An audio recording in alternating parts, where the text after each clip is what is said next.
Oi, pessoal! Então agora a gente vai começar mais uma aula temática sobre redação URGS. Amamos a URGS, tá? E no tema de hoje, o que a gente vai ver? Uma temática que também é uma das minhas apostas, assim como a aula de censura, como na aula de censura eu falei que censura de obras era uma das minhas apostas, né? Censura da arte no geral. Eu acho que é uma temática que pode aparecer.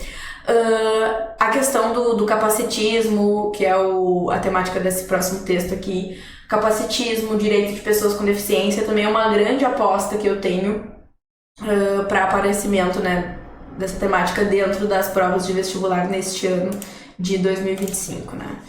As provas, no caso da prova da URGS, é a prova de 2026, né? Mas acho que é uma temática que as bancas podem olhar com atenção para ela, tá? Mas enfim, por que a gente vai fazer essa análise, né, desse outro tema? Mais para ver o funcionamento, né, de temas diferentes dentro do aparecimento da proposta da banca e pegando aqui uma mesma configuração de prova, que é um texto base que carrega a opinião de um autor e tu então precisa escrever uma resposta a esse texto base se posicionando, fazendo movimentos de discordância, concordância em relação ao que esse autor traz, né? Lembrando que esse movimento de discordância e concordância, ele muitas vezes não é assim, eu não concordo com o que o autor diz, porque ele tá errado. Às vezes não é que o autor tá errado, às vezes a forma como o autor tá trabalhando ali um argumento, tu acha que ele é limitado, ou tu acha que ele é ingênuo, né? Então isso também são formas de posicionamento que não necessariamente são esse discordar, né, e concordar, mas realmente um posicionamento, um olhar teu em relação àquilo que o autor diz, tá? Beleza, galera, então olha só, essa proposta de redação que a gente vai ver aqui agora também parte desse princípio de texto base e situação comunicativa. E é um artigo de opinião escrito pela Carol Valença, que é uma advogada, sobre o apagamento de pessoas com deficiência. Então olha só, leia o artigo de opinião, gênero, importante a gente marcar aqui para depois a gente usar essa ferramenta na nossa introdução. Escrito por Carolina Valença Ferraz, advogada, especialista em direito antidiscriminatório, ativista em direitos humanos, professora universitária e escritora, né? Então, é tudo isso. Parece eu, também sou várias coisas, assim. Mentira, eu sou professora.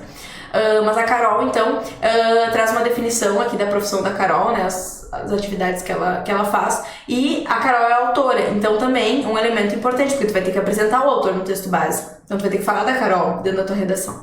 Importante tu saber quem é ela, né? Aí já destaca aqui. Publicado no site Folha de São Paulo e em julho de 2025, então bem recente esse texto da Carol, acerca do apagamento de pessoas com deficiência. Esse é um tema, esse é o assunto, né? E esse é um tema, daí falando de uma visão mais pessoal minha, é um tema que me toca bastante, porque eu tenho muito essa percepção, assim, de como os espaços, eles não são pensados para pessoas com deficiência, de como a gente não vê essas pessoas nos espaços, e essa é a maior prova do apagamento, né? É uma coisa que a Carol, ela questiona dentro desse texto base, é em relação ao censo que foi realizado, que diz que hoje, atualmente, a gente tem menos pessoas com deficiência do que antigamente. E então ela questiona esse censo, ela fala, como assim há menos pessoas? Parece que é mais uma preguiça de fazer uma boa pesquisa, ou ainda, vai ver, a gente acha que a gente tem menos pessoas com deficiência na sociedade porque a sociedade não é atrativa a essas pessoas, né, frequentar a sociedade. Os espaços, eles não são acolhedores porque eles não são pensados para pessoas com deficiência, os espaços no geral, espaços públicos ou espaços privados, né? Então a Carol vai fazer esse questionamento, bem bacana esse texto dela. Olha só, o desaparecimento das pessoas com deficiência ou a balada do capacitismo estrutural. Então aqui ela traz esse termo capacitismo, né? Um termo que se a gente pensar nele, a gente poderia comparar assim, racismo, né? Um preconceito ali que utiliza a raça, então, como uma motivação. Homofobia utiliza, então, essa fobia a pessoas homossexuais, enfim, como motivação. O capacitismo, então, ele seria essa forma de preconceito, né, aspas daí, contra pessoas com deficiência, mas não só preconceito, esse termo ele vem de capacidade, né, vem de tu inferir que aquela pessoa que tem aquela deficiência tu definir a capacidade que ela vai ter porque tu tá vendo a deficiência dela. Então é uma forma, sim, né, de preconceito, pensando no sentido da palavra preconceito, né? Seria uma pré-definição a respeito daquilo que tu acha que a pessoa consegue, né? Porque a deficiência, ela não é uma coisa que tu traça e diz assim, pessoas autistas são X, né? Que autismo não é uma deficiência, é um transtorno, né? Mas também é alvo, então, dessa discussão do capacitismo. Essa pessoa que tem tal deficiência, ela pode X, e não, é individual da pessoa, né? A deficiência não define o que a pessoa pode ou não. Então o termo ele sugere isso. Enfim, a Carol ela começa falando assim: quem não existe oficialmente não pode ser destinatário de políticas públicas. Essa é a grande provocação inicial do artigo de opinião dela aqui. Por que ela fala quem não existe oficialmente? Porque ela vai trabalhar aqui a problemática da falta de uma pesquisa bem realizada, de um censo bem realizado. Vai questionar o censo, que é a forma como o censo foi feito, tá?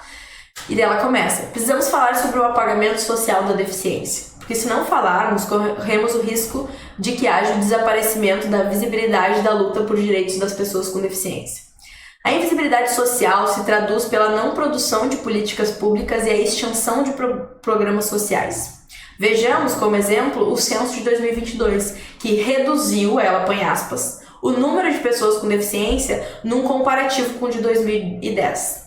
Tínhamos 23,9 pessoas com deficiência no país, representadas por um contingente de aproximadamente 45 milhões de pessoas.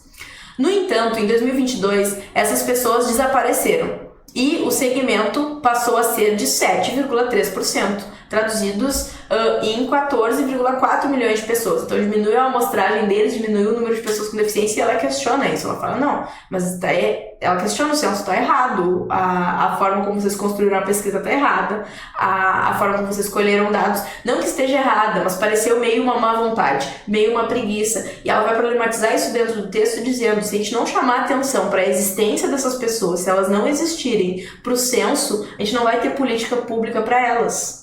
Então esse é o grande grito da Carol aqui. A título de resposta para essa indagação, o IBGE, Instituto Brasileiro de Geografia e Estatística, explicou que não se faz possível comparar os dados de 2010 aos de 2022 porque houve mudança nas metodologias de pesquisa. Então aqui é uma das composições que a gente pode usar. Como assim mudança de metodologia? Hoje em dia deveria ser melhor ainda a pesquisa, a gente tem muito mais aparato tecnológico. Estou trazendo aqui possibilidade argumentativa. E ainda atesta que a presente mudança se deu em conformidade com as novas metodologias oriundas do Grupo Washington, Organismo de Estatística das Nações Unidas para Pessoas com Deficiência. Estamos realmente diante de novas Estamos realmente diante de novas metodologias mais precisas ou foram usadas as ditas metodologias de forma inadequada? Aí que ela está questionando.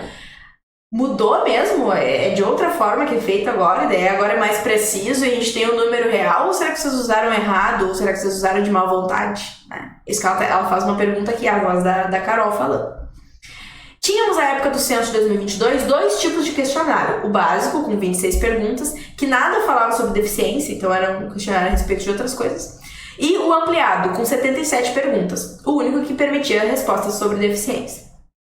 É aí que reside parte da problemática do apagamento. A maior parte das residências foi sorteada com questionário básico, no qual era vedado ter deficiência, porque não existiam campos do formulário para expressar a informação. Então aqui é a grande problemática. É a forma como é construído, né? Não é que mudou a metodologia, é que eles foram usados, a metodologia está errada, né? Foi usada de forma inadequada.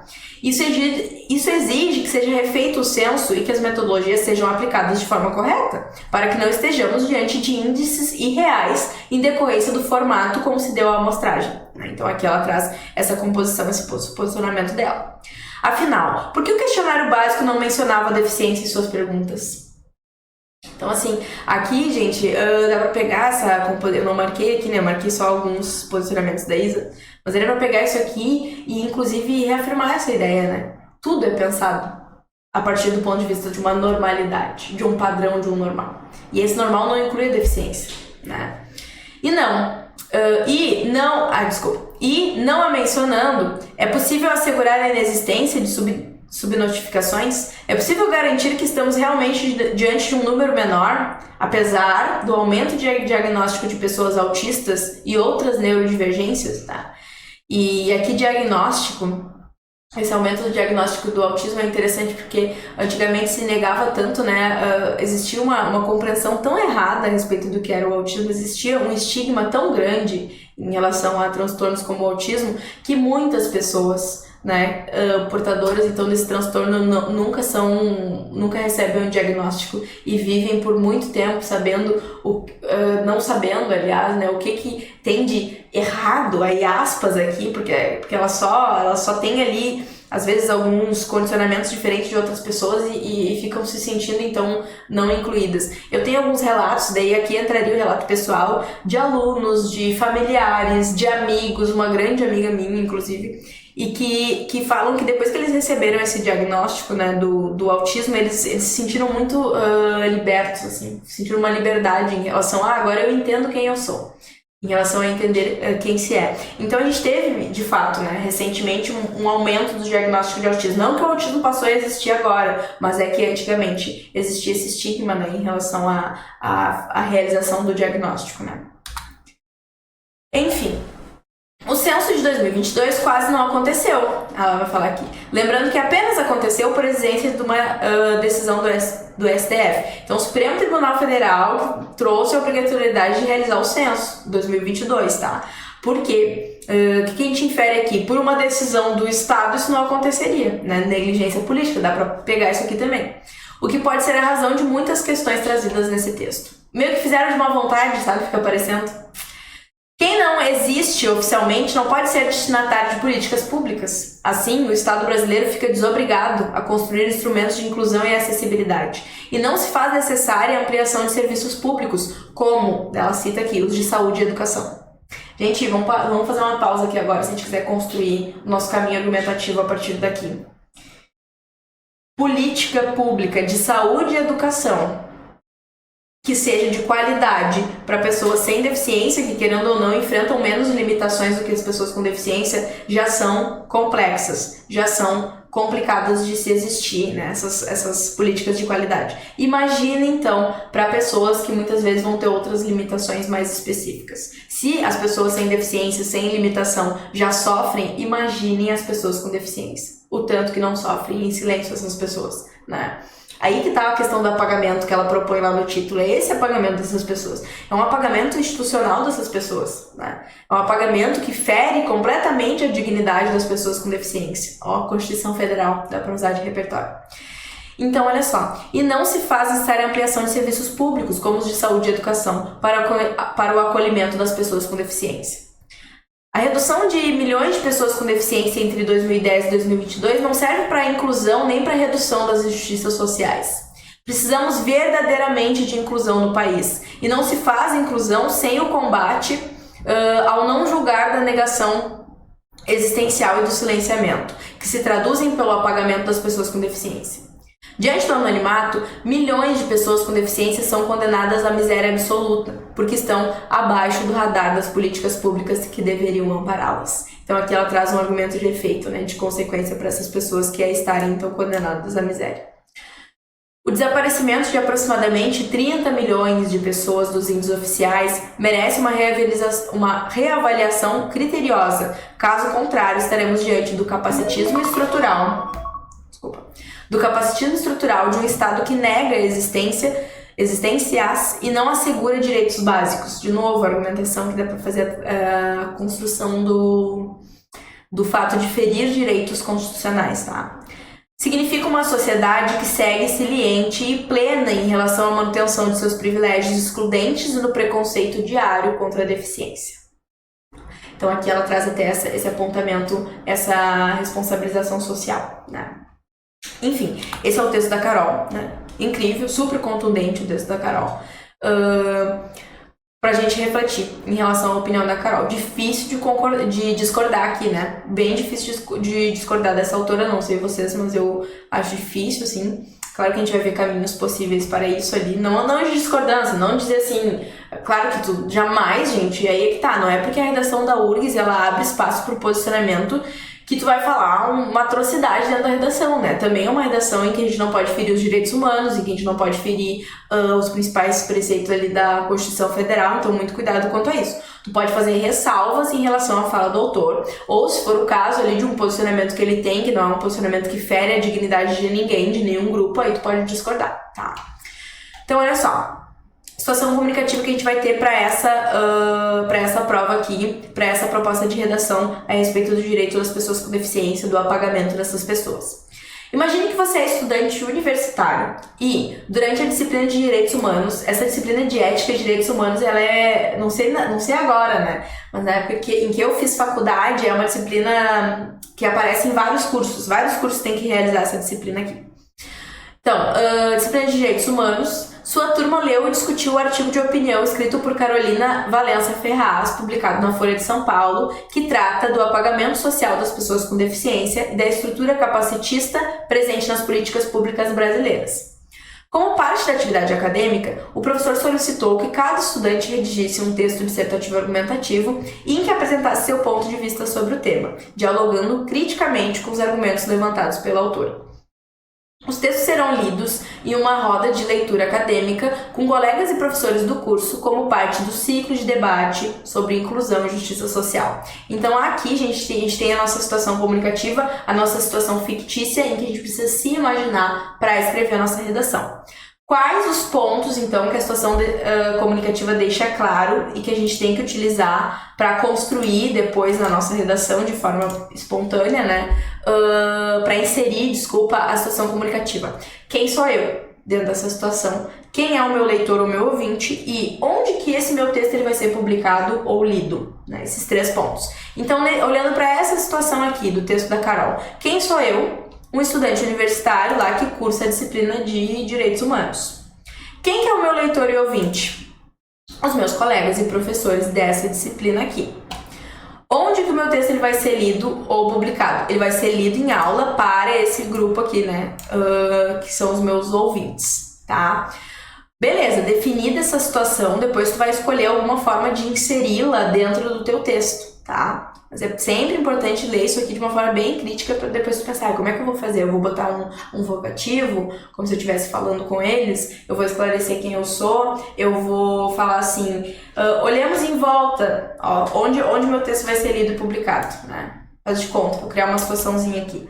Aí tu quer fazer uma apelação, né? Lembra? Tu tá sendo persuasivo no teu texto. Olhemos em volta, aqui nessa sala de aula, quantas pessoas com deficiência estão aqui? Ah, que baita construção que tu faria falando nisso, né? E, ou por exemplo, tu poderia falar assim, olhemos em volta nessa sala de aula, quais estruturas aqui são, aí pensando na deficiência física, quais estruturas aqui são acolhedoras para uma pessoa que é portadora de uma deficiência física, né? Trazer esse questionamento ali, imaginando que tu tá na sala, vai ficar super criativo, super bacana, tá?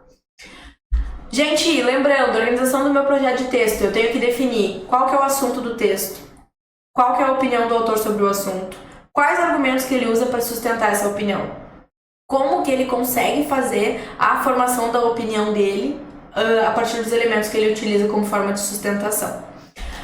Aí, qual que é o assunto do texto base? Apagamento das pessoas com deficiência. A forma como essas pessoas, né, ali para a estrutura, principalmente pensando em política pública, a forma como elas são apagadas, né? Qual que é a opinião do autor sobre esse assunto? Então, a autora ela defende que existe sim um apagamento social dessas pessoas com deficiência e isso se manifesta a partir do capacitismo estrutural, a exemplo, esse relaxo do censo de 2022. A forma como eles pegaram uma quantidade muito menor de pessoas para fazer a amostragem e isso acabou diagnosticando que há bem menos pessoas com deficiência. A metodologia usada é questionável, né? Então todos esses elementos formam a composição, né, da argumentação dela. E ela também fala que isso vai impactar diretamente na formação de políticas públicas para essas pessoas e na inclusão social delas e acesso a direitos básicos, tendo como consequência, ela cita lá no final, não só esses direitos sendo feridos, mas também a miséria, deixando essas pessoas na completa miséria, tá? Quais argumentos argumentos, então, ela usa para sustentar essa opinião? Ela fala da mudança metodológica do censo, que tu pode usar. Ela fala da falta de dados, como a falta de dados, então, levantados. Porque, assim, a gente pode pensar, tá, mas qual que é o problema do censo ter sido feito desse jeito, né? Aí é que tá, a falta de dado confiável em relação a isso implica diretamente na falta de política pública para essas pessoas. Por isso que é importante que os dados eles sejam confiáveis, né? Aí, depois ela traz, o censo só ocorreu por decisão judicial, ou seja, o que a gente entende? O Estado ele se omite, né? Teve que o STF obrigar a realização do censo. Então, o Estado, pelo Estado, ele não pensa nessas questões, né? Na importância do censo. Dá para trabalhar esse argumento, depois falar de negligência governamental, né? Aí, denúncia do capacitismo estrutural. Usando também, dá para até fazer um complemento com esses outros argumentos, né? Mostrando como a decisão do uso dessa metodologia excludente é um exemplo de capacitismo estrutural ou institucional, né? Dá para trabalhar os dois conceitos. Dá para falar como a manutenção de privilégios sociais também é um tópico presente, né? Por que manutenção de privilégios sociais? Porque a gente entende assim, nós pessoas que não somos portadoras de deficiência, nós estamos em uma posição de privilégio e muitas vezes o problema, daí tu poderia argumentar nesse sentido, o problema não é só institucional, não é só do Estado, ainda que o Estado tenha responsabilidade nisso também, mas na ausência, na não reflexão das outras pessoas a respeito da sua posição de privilégio. E isso serve para qualquer questão social daí, né? A gente sempre é importante a gente reconhecer nossos privilégios e lutar contra eles também, e abrir mão deles e questionar esses privilégios também, tá? Outro argumento que ela traz mais no final lá é o argumento de consequência, miséria e abandono dessas pessoas, né? E muitos espaços, gente, na rua às vezes, na nossa sala de aula, no nosso trabalho, a gente não enxerga pessoas com deficiência. Será que elas não existem? Não, né? Os espaços, de novo, não têm acessibilidade para essas pessoas. E essa acessibilidade, gente, muitas vezes ela não é nem estrutural, ela é atitudinal das pessoas que estão em volta. As pessoas com deficiência sofrem preconceito, sofrem estigmatização nos lugares, elas vão sofrer esse capacitismo de várias formas, né? E não são espaços que são acolhedores para essas pessoas, não falando só de estrutura, mas da atitude das outras pessoas também, tá? Movimentos de concordância e discordância, né? Se eu quiser concordar ou discordar dessa autora. Então, concordar com a autora implica reconhecer que a invisibilidade estatística reforça essa exclusão social. Então, tu pode escolher esse caminho, né? Trabalhando daí qualquer um daqueles argumentos ali da lista. E que as metodologias do Estado para realizar a pesquisa do censo elas precisam ser urgentemente revistas, né? Com base em critérios de justiça social e inclusão. A ausência, então, desses dados por parte do Estado, a problemática no recolhimento desses dados, implica e prejudica diretamente o atendimento de direitos fundamentais das pessoas, tá? Aí aqui tu pode usar qualquer direito que tu quiser para construir a exemplificação. Se tu quiser usar esse argumento aqui, tipo, a ausência de dados implica na falta de política pública. Quando for desdobrar o argumento, escolhe um direito, 2 direitos, escolhe o direito à educação e fala dentro do âmbito educacional, ou escolhe o direito à saúde e fala dentro do âmbito da saúde, entende? Esfera do trabalho também, né, se tu quiser pegar aí. Sobre discordar, tá? Pode-se argumentar que a luta pela inclusão das pessoas com deficiência não deve depender exclusivamente de reconhecimento oficial ou estatístico, né? Então aqui dá pra trabalhar com isso também, que às vezes, o que vai mudar se a gente tiver os dados? Não adianta só ter os dados, tem que ter os dados e alguma coisa acontecer, né? O artigo concentra sua crítica no Estado e nos dados do censo, mas o problema do capacitismo é sobretudo social, cultural e relacional. E, portanto, deve ser enfrentado também a partir da base da sociedade, nas escolas, no mercado de trabalho, na convivência cotidiana. Exemplo, o número de pessoas negras no Brasil é alto e bem documentado, mas isso não impediu a permanência do racismo estrutural. Então dá pra fazer, não é uma discordância, tá, gente, das ideias da Carol, mas pegar e dizer que tudo bem o que a Carol tá se propondo a falar ali, mas a gente tem que ampliar um pouco mais essa visão e trazer a discussão do capacitismo pro meio social, principalmente começando lá pelas escolas, então, que são a base de toda a estrutura e do pensamento social. Dá pra tu trazer, tipo, uma contribuição à fala da Carol. E não, a Carol, ela se concentra muito a responsabilização nessa questão do censo, mas para além desse censo, o que vai ser feito depois da gente ter essas estatísticas, né? Dá para complementar a fala dela, não é totalmente uma discordância, Mas assim, gente, de novo, como é que a gente vai discordar do fato das pessoas com deficiência terem direitos? É impossível, né? Então, é um tema esse que é difícil de discordar do que o autor diz. A gente pode complementar ou dizer que o autor está sendo limitado na visão dele, tá? Show, então. Gente, sustentações. Por quê? Porque aqui, para além do que a gente quer dizer, para além do que a gente quer concordar e discordar, a gente precisa fundamentar as nossas ideias. Essa argumentação precisa ser escorada em algum lugar, né? Porque eu posso até ter um pensamento, eu acho que sim. Por que tu acha que sim?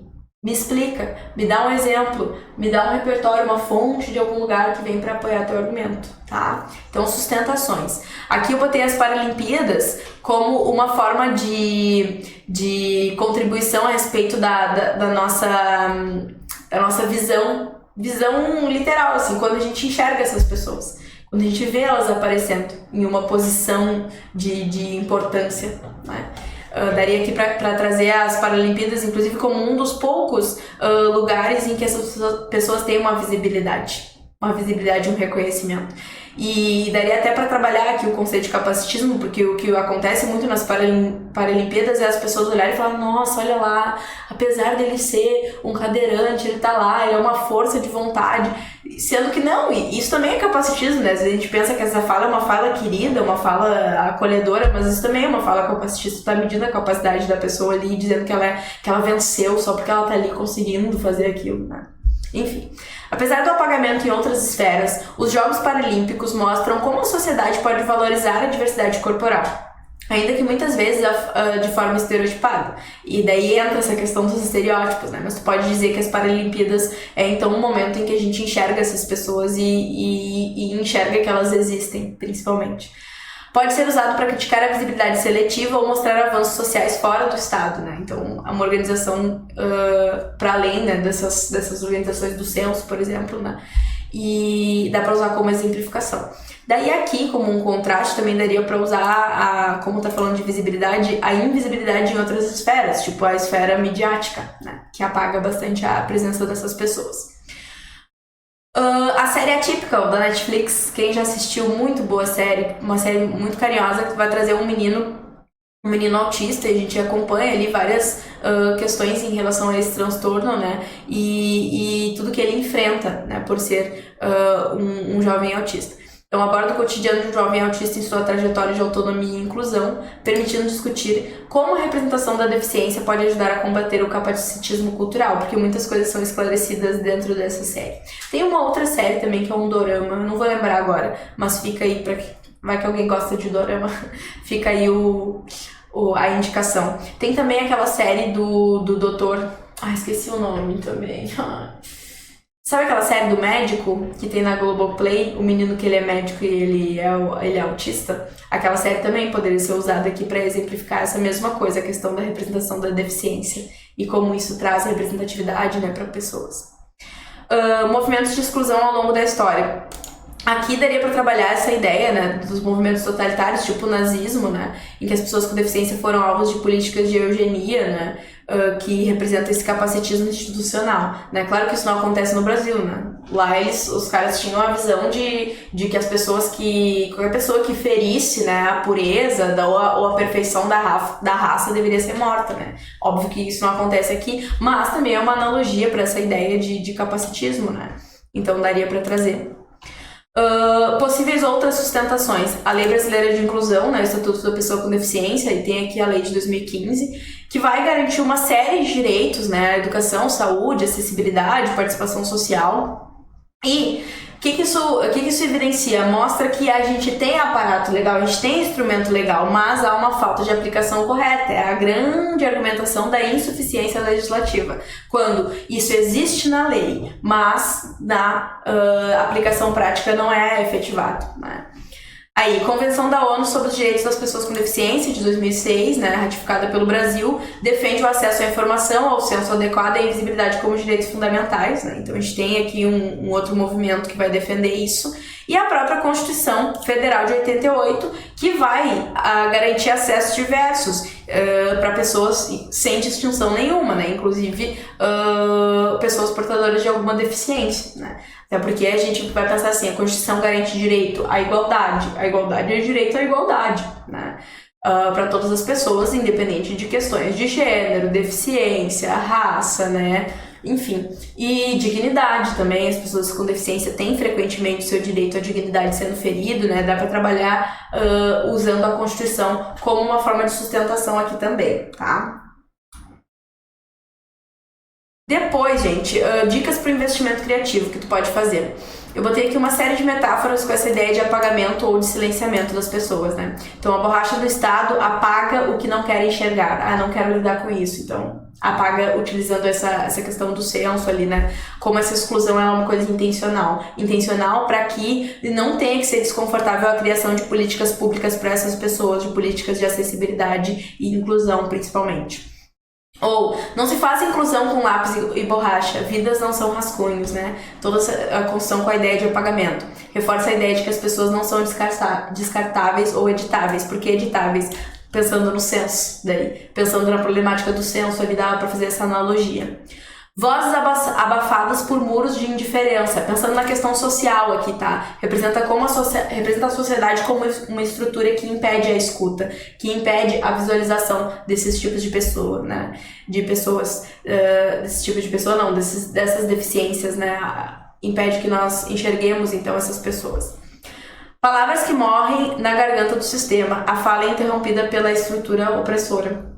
Então, essa ideia de silenciamento, né? Esse grito das pessoas, essa reivindicação por direitos também sendo silenciada aqui.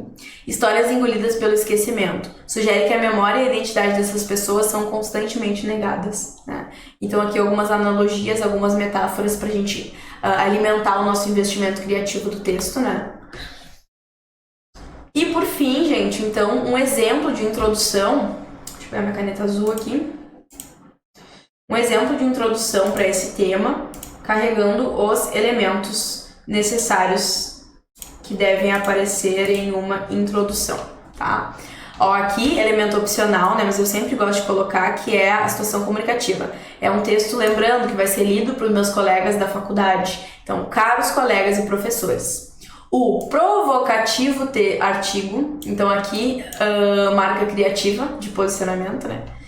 Provocativo artigo Desaparecimento das pessoas com deficiência, escrito pela jurista e ativista Carolina Valença Ferraz e publicado na Folha de São Paulo, propõe um alerta urgente a corpos que seguem sendo ignorados pelas estruturas que moldam o mundo. A autora denuncia como a ausência de dados oficiais, evidenciada no censo de 2022, traduz-se na ausência de políticas públicas, resultando em um Brasil que continua reforçando o capacitismo institucional. Então aqui apresentou, gente, a autora, o texto base e o assunto, aqui apresentou a opinião dela em relação ao assunto e, por fim, o mapeamento dos meus argumentos. Ó. Nesse cenário, não há como discordar de Ferraz, ou seja, já manifestou que vai ser uma concordância, especialmente quando se trata da perpetuação de privilégios historicamente construídos, então aqui, argumento 1, e da forma como a falta de dados estatísticos resulta na falta de políticas públicas. Então aqui argumento 2, para compor o D2. E esse é um exemplo de introdução URGS com todos os elementos necessários e pensando então na inserção da situação comunicativa, ali em caros colegas, pro tema do apagamento das pessoas com deficiência, texto proposto pela Carol Valença, que é uma advogada, professora, lá 1000 coisas que ela tem na formação curricular dela, tá? Esse exemplo de introdução segue o padrão que a gente viu de intro, né? E principalmente ele vai ser objetivo, é uma introdução que se a gente passasse a caneta, com certeza passasse para folha, né? Ela ficaria ali com umas 8 linhas, igual aquele outro exemplo que a gente viu na aula anterior a respeito da censura, né? E, enfim, foi isso, né? Mais um exemplo de temática URGS para vocês e possíveis desdobramentos para esse texto. Sempre lembrar que a URGS é uma prova em que o posicionamento é a coisa mais importante, o conteúdo que vai estar ali ele é muito importante, a forma como tu vai discutir isso é extremamente importante. E a estrutura, ela é uma forma de organização segura pra gente. Então essa recomendação de estrutura ela é bem interessante, né? Tentem seguir isso e eu tenho certeza que vocês vão conseguir fazer uma ótima prova e desempenhar uma ótima argumentação dentro da redação URGS e do que ela espera de ti, tá? Um beijo pra vocês, essa foi a nossa última aula temática, espero que tenham gostado, né? Fica aí o meu desejo de uma boa prova quando ela chegar e um bom preparo até lá, espero que vocês tenham muito sucesso nessa trajetória. Um abraço. Deixa eu parar com a minha mesma pose ali do meu banco. Tchau, tchau, gente.